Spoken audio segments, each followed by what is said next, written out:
everyone. This is the Crime Cafe, your podcasting source of great crime, suspense, and thriller writing. I'm your host, Debbie Mack. Unfortunately, my guest was unable to make it this week, but we will have him on next week. In the meantime, I hope you'll enjoy this old-time radio episode that I'm going to feature now. It's Phillip Marlowe in Trouble Is My Business. But before we get to that, I just want to remind you that the Crime Cafe 9-book set and short story anthology are available for sale on my website at debbiemack.com, DEBBIMACK.com, under Crime Cafe. Just click on that link and look for the buy buttons.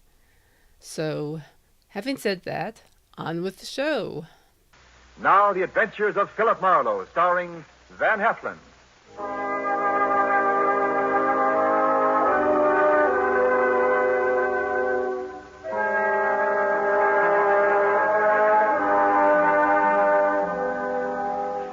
The moment old man Jeter came into my office, I made up my mind not to vote for him if he ever ran for president. He was tall and thin with straight, compressed white lips. He wore a neat pinstripe flannel suit with a small rosebud in the lapel. He carried an ebony cane, and he wore spats.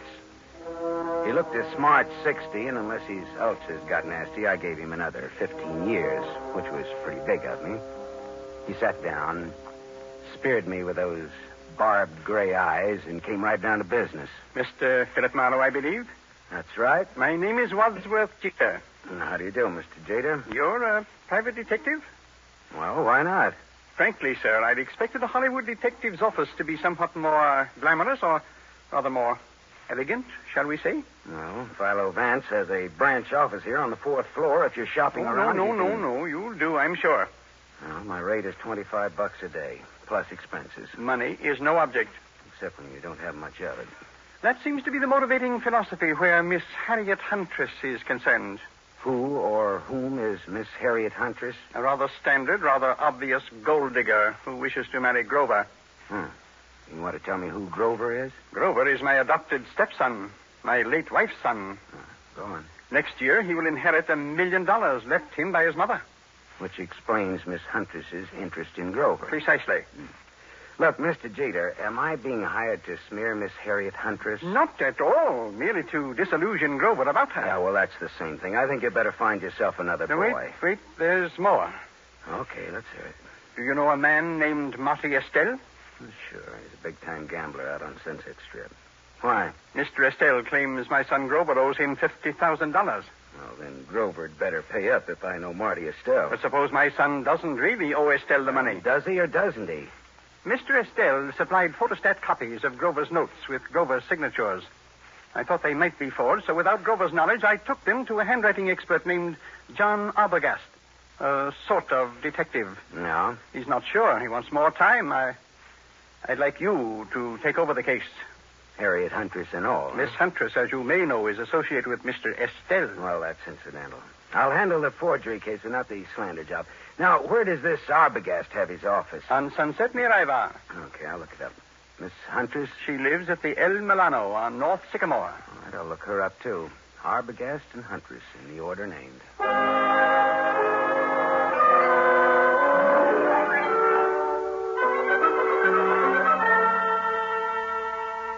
There was no snooty secretary to prevent me from walking right into John D. Arbogast's extremely fat presence on Sunset near Ivar.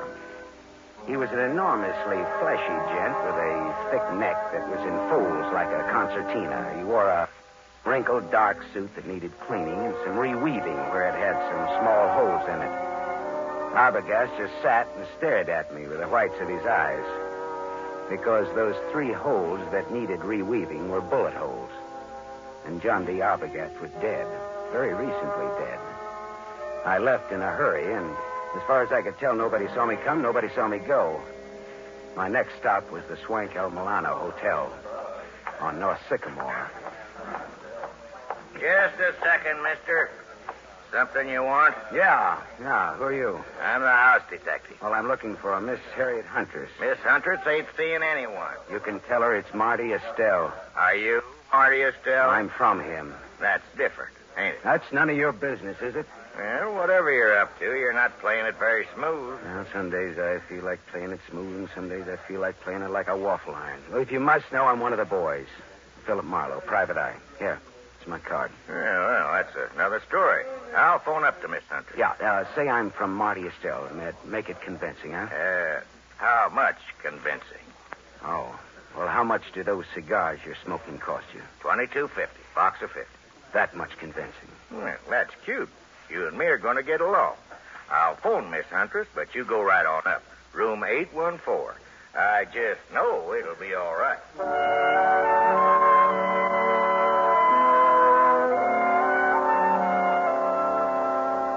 Harriet Huntress was too tall to be cute, too beautiful to be really cheap. Her green eyes were wide set, and there was plenty of thinking room between them. Her hair was a dusky red, like fire seen through a haze. The green eyes were that much green ice as she sized me up in the doorway. Well, what's the big message, Sonny? I'd have to come in. I never could speak very well in public. Come in. Never could speak very well on a dry throat either. There's the scotch. Help yourself. Thank you. So, you're from Marty Estelle. No, not strictly, not even loosely. Not at all, in fact. What's your racket? No racket. Marty will love to know you used his name. I'm shaking in my shoes. You're some kind of detective, aren't you? Yeah, right. Phillip Marlowe. Hey, it's good scotch here. I'm glad you like it. Now, what's your business? All right. How much will you take to give up Grover? You look smart, but you talk stupid. Old man Jeter's pretty tough. His idea is that you get nothing. You get smeared. I don't see it that way. How much? How about $50,000? How about $500? How about talking about the effect of the rain on the rhubarb? Now, look, sister. Suppose we skip the footwork, considering the sobering fact that a man named John D. Arbogast has already been murdered in this little case. Does that have anything to do with me? I don't know. He was hired to analyze some notes Grover gave Marty Estelle. He was killed just after I took over the case. Do you think Marty Estelle works that way? You know him better than I do, does he? Have you told the police yet? No, I thought I'd see if I could make a deal with you first. I'm going to tell you something. My people were nice people who never got involved in murders. Old Jeter ruined my father. My dad shot himself and my mother died of the shock.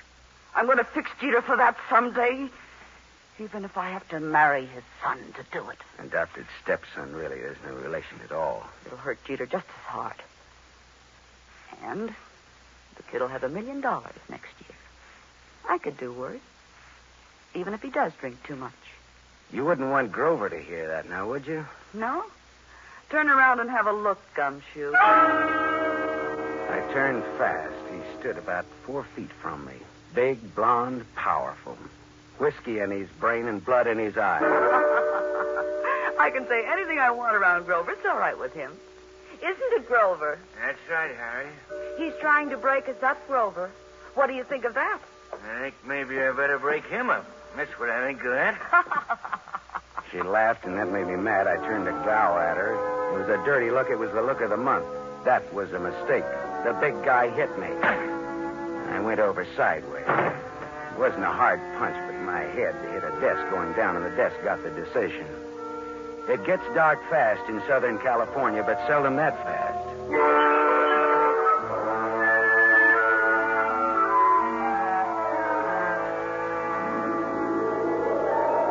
When I came out of it, Grover, the blonde sucker puncher, and Harriet Huntress were gone. But the bottle of scotch was still there, so I took that for a souvenir and stuffed it in my pocket and floated down the elevator into the street. It was dark by the time I got back to my apartment on Hobart Avenue in Hollywood. I turned on the light, and there stood a big guy, another big guy. This was National Big Guy Week. This one had a big nose, the dead color of wax, and he had a .22 caliber Colt Woodsman pointed straight at me. Close the door and reach. Come on. I turned a little to close the door. I got my hand under my coat. Then I turned back to Wax-Nose fast. I had my Luger out. We stood there facing each other. Wax-Nose didn't seem at all impressed with my automatic. I just came to tell you to be smart. You're looking at a Luger, mister. Yeah, I know. Men of distinction carry Lugers. Me, I pack this small bore because I can shoot. If you think you can take me, go to it. Now, look, what's the game? Maybe you can take a hint, and maybe you can't. Maybe, maybe not. What is it? Lay off old Jeter's boy. When I wouldn't think of contradicting anyone who uses a Colt Woodsman 22 with the front sight filed off must think he's pretty good. I am good. Yeah, and that's why I say, okay, pal. We'll see. Speaking of 22s, do you know anybody named John Arbogast? I meet such a lot of people. Well, this one was fat and shot 3 times with a 22. I don't remember shooting no fat guys today. So long, chum. Remember what I told you. Lay off Grover. So long, chum. Yeah. Swell. Oh, shut up. Yeah. Mr. Marlowe? Oh, Mr. Jeter. Well, your son or your adopted son or your stepson or whatever he is poked me in the jaw today. He is both my stepson and my adopted son. Well, both of them poked me in the jaw. My word, where? In Miss Huntress's apartment. You spoke to her? What did she say? She wants $50,000 and no dice. I offered her $500, just as a gag. Just as a gag. Mr. Marlowe, perhaps you underestimate the importance of this matter to me. Listen, Mr. Jeter, there are some very unusual angles to this case. For example, a gunman just stuck me up in my own apartment and told me to stay off of this case. What? I don't see why this case should get so tough. Good heavens. Listen, Mr. Marlowe, my chauffeur, Waldo, will pick you up in my limousine. I want to talk to you. All right. Well, tell Waldo to park on Hobart facing Franklin. He'll be around for you in 20 minutes. Good. Just give me time to drink my dinner. Bye-bye.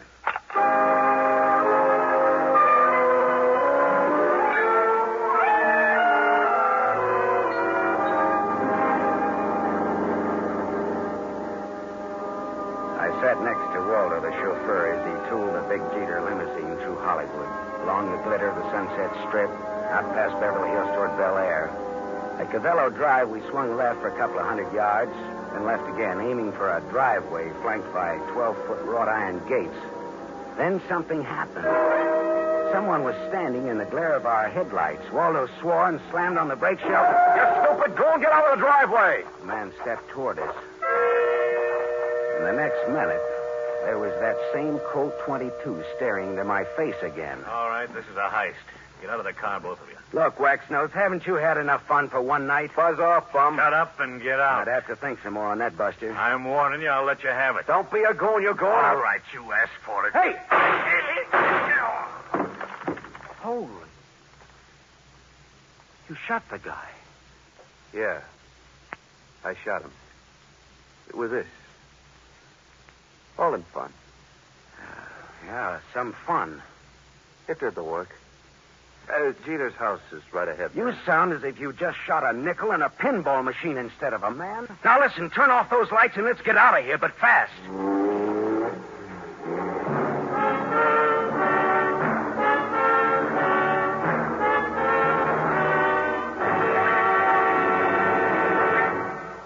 You are listening to The Adventures of Philip Marlowe, starring Van Heflin. Yes, families all over America have named their favorite toothpaste. New Pepsodent with invigorating Irium foam. New fresh-tasting Pepsodent with a new, cool, minty flavor. In a recent test, New Pepsodent was preferred 3-to-1 over any other toothpaste. It's true. Families all over America say New Pepsodent is their favorite, 3-to-1. The William Kilpatrick family, 212 South Missouri, Claremore, Oklahoma, preferred New Pepsodent on every single count. The Kilpatricks say New Pepsodent tastes best of all, makes breath cleaner, makes teeth brighter. On all these counts, by an overwhelming average of 3-to-1, families prefer New Pepsodent over any other toothpaste they tried. It's a fact. Families 3-to-1 say New Pepsodent tastes better, makes breath cleaner, and makes teeth brighter. Remember, this is not just our opinion. It's the honest conviction of the Kilpatricks and other families who were asked to compare new Pepsodent with the toothpaste they were using at home. Get new Pepsodent, the only toothpaste containing irium. Get it for your family without delay.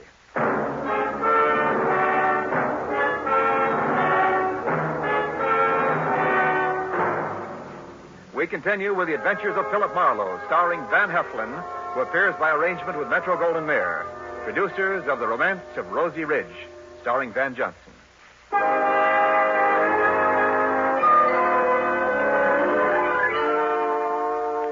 Waldo and I drove back to my apartment again, leaving Waxnose lying dead in the Jeter driveway. We went back to my place to start all over again, over what was left of my purloined scotch. Yeah, this is good scotch you've got here, Marlowe. Pinch bottle. Not this. Sure. Pinched it from the apartment of Harriet Huntress. Well, bottoms up. Waldo, do you think that gunman was there to scare young Grover into realizing Marty Estelle means business? Could be. I always drove Grover home around that time. It just doesn't sound like Marty Estelle to pick that sort of a helper. Well, sure. Maybe that's why he picked him. Because it didn't seem like Marty Estelle. Yeah, that's good thinking, Waldo. Dartmouth, 37. Rah, rah, rah. That would be either the cops or Mr. Jeter. Hello. Mr. Marlowe? Yes, Mr. Jeter. And the reason we're not in your study now is lying outside of your front gate. What's that you're saying? Somebody jumped us outside of your gate and Waldo shot him dead. Good Lord. Yeah. Listen, Marlowe, come here at once. Do you hear? At once. I'll send Waldo, Mr. Jeter. I want to see you. Waldo will tell you all about it, Mr. Jeter. Marlowe. Good night, Mr. Jeter.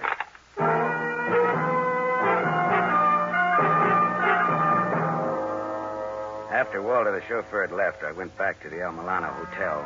Hawkins, the house stick, was all smiles and open palms. I placed no confidence in his smile and a $20 bill in his palm. Harriet Huntress again? What's the matter? Just take me up to her apartment, that's all, huh? Sure. Right this way, fella. Hawkins took me to the 8th floor, room 814, and opened the door. There was someone in the room, waiting. Here's company for you, Mr. Estelle. Beat it, Hawkins. Yeah, this is the guy I was telling you about, Mr. Estelle. Come in earlier today. Said he was from you. Beat it, I said. Oh, sure. Come on in, Marlowe. I came to see Miss Huntress, not you, Estelle. Well, first of all, Harriet's not home. I came to tell her what happened outside of Jeter's gate. So you keep informed. I can't wait for her any longer. Got to get back to the casino. Well, then, what did you come back for, Marlowe? I'm looking for the Jeter boy. After what happened to him tonight, he needs somebody to walk behind him. You think I'd play games like that? All I know is we were shot at. I asked you a question. I answered it to the best of my knowledge. What knowledge, for example? Well, for example, you hold $50,000 worth of Grover's notes for gambling debts. I've got $50,000 invested in the kid. Would I be likely to bump him off? Ah, that makes sense, all right. I always make sense. Bully for you. And when I have $50,000 invested in a guy, I'm apt to find out all about him. Like about old Jeter hiring a man named Arbogast to work for him. Oh? Arbogast was shot today. You knew it. I know because I had you followed. You didn't tell the law, Marlowe. That could be very hard on you. Well, it could. Does that make you and me friends? A little blackmail, huh? Not much. We'll call it tattletale grail mail. From now on, do you stop bothering Miss Huntress? Okay, you win, Marty. Swell. That's all. I've got to go. Well, I'll just wait around for a bit, okay? Well, Harriet's scotch is in that cabinet there. Thanks. I'll roll up my pants and go waiting in it. You know, Marlowe, I like you. You're cute. So long, Shamus.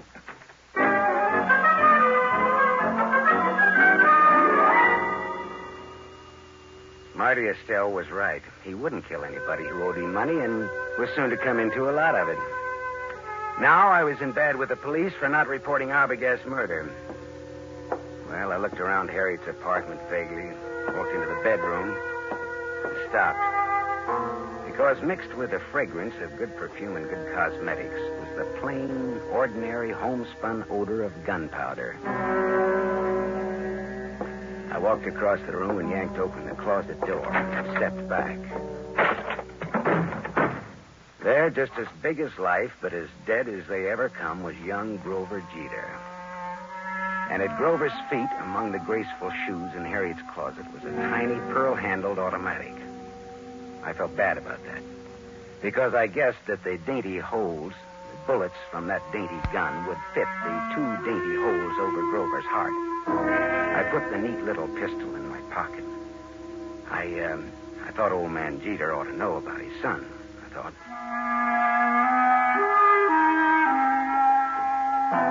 I didn't expect to find Waldo, the chauffeur, and Harriet Huntress with old Jeter in Jeter's big study, but there they were. Why, Mr. Marlowe, I'd about given up hoping to see you tonight. Well, I changed my mind about coming out again, Mr. Jeter. Oh, Waldo. Hi, Marlowe. Didn't expect to see you here, Miss Huntress. Didn't you? Did you expect to see me here? Never mind that, Marlowe. I want to know where my son is. What do you mean, Mr. Jeter? He's missing. That's what I mean. Oh. He's missing, and no one knows where he is. I know. Eh? What's that? Where, Marlowe? Miss Huntress, where did you and Grover go after Grover took that sucker punch at me in your apartment? We went out together in a taxi. During the ride, I had a change of heart. I didn't want Grover or Grover's money. I told Grover to find another playmate, and I got out in Beverly Hills. Grover went on in the taxi. And where did you go?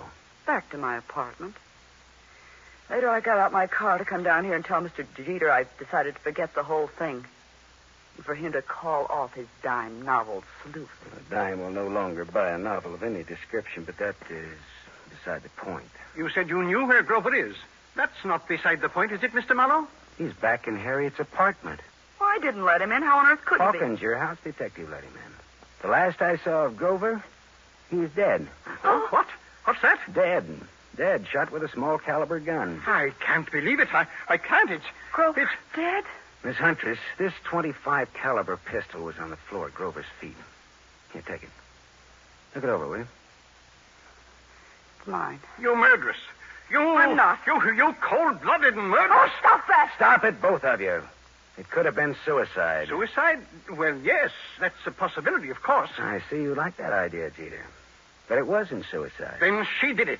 The murderess, the scheming, contemptible... It was murder, and it's fairly obvious who did it, Jeter. Eh? Marty Estelle is my guess. Well, guess again, Waldo. Estelle had $50,000 invested in Grover. He wouldn't kill a golden goose like that. And Waxnose didn't do it because he was dead, thanks to Waldo here. That leaves her. She did it. There had to be a motive and an opportunity. Well, it was her apartment after all. Correct, Waldo. But Grover was Jeter's adopted stepson. Oh, like a real son he was to me. A real son. Yeah. But did you lovely people know that in the state of California, a man can inherit from an adopted son who has money and who gets dead? Did you know that, Mr. Jeter? Why, what do you mean? Your inheriting Grover's $1 million would be a motive for killing him, wouldn't it? Mr. Marlowe. That was the motive, Jeter, and it was Waldo's job to find the opportunity to murder Grover for you. All right, Marlowe. That'll be all for you. Well, Waldo, the Dartmouth gun fanner, huh? Drop that gun, Waldo. Shut up. I said drop it. Drop it. Hey, that's nice shooting, Harriet. My hand. Well, Papa will put a little Band-Aid on for you, Waldo. Waldo, you could have gotten into my apartment wearing that chauffeur's uniform. You could have gone in through the garage entrance and up the back way. Sure. When Grover let him in, he backed Grover into the room with his gun, but he shot him with yours. How much was Jeter going to pay you for this job, Waldo? Don't talk, Waldo. He's bluffing. You're telling me he's bluffing. Nice kids, these college boys. Tell me, was it Dartmouth or Dannemora, Waldo? Shut up, copper. You killed John Arbogast to throw suspicion on Marty Estelle. Then you hired Waxnose to fake a holdup on Grover. Why? Again to throw suspicion on Marty Estelle. To make it look as though Estelle was trying to scare Grover into paying his gambling debts. If I hired Waxnose, why would I have shot him tonight? Because you like to kill people, Waldo. When I was brought out here tonight, Waxnose thought I was Grover in the car. He began to fake his holdup. But you just couldn't resist taking one of your snappy snapshots at Waxnose, could you, Waldo? Shut up. Could you? Next, Mr. Wadsworth Jeter. Look here, Marlowe. You can't accuse me of... Doctor. He's sick. Call a doctor. It's his heart. If Jeter dies, it's your fault, Marlowe. Okay, Waldo. Tell you what I'll do, Waldo. If Jeter dies, he doesn't have to pay me my fee. We're even. Okay, Waldo? Harriet Angel, listen, go call a doctor. And while you're there, call the law, huh?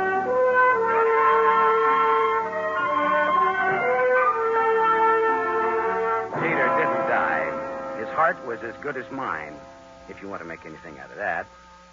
The law had Jeter and Waldo cold, and I mean cold. Me, well, I went out a couple of times with Harriet, as I sat home with her a couple of times drinking her scotch. It was nice, all right, but I didn't have the money or the clothes or the manners. Still, I was sorry when she went to New York to live. She had absolutely the best scotch I ever tasted. Maybe because it was free. I don't know.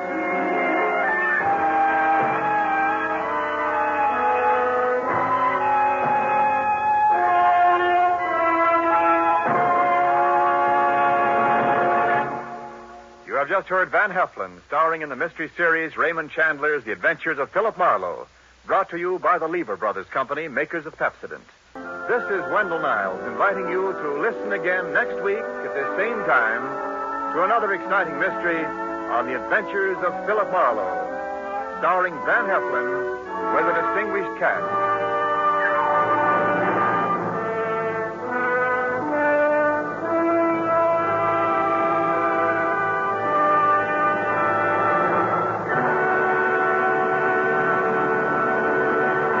NBC, the national broadcasting company.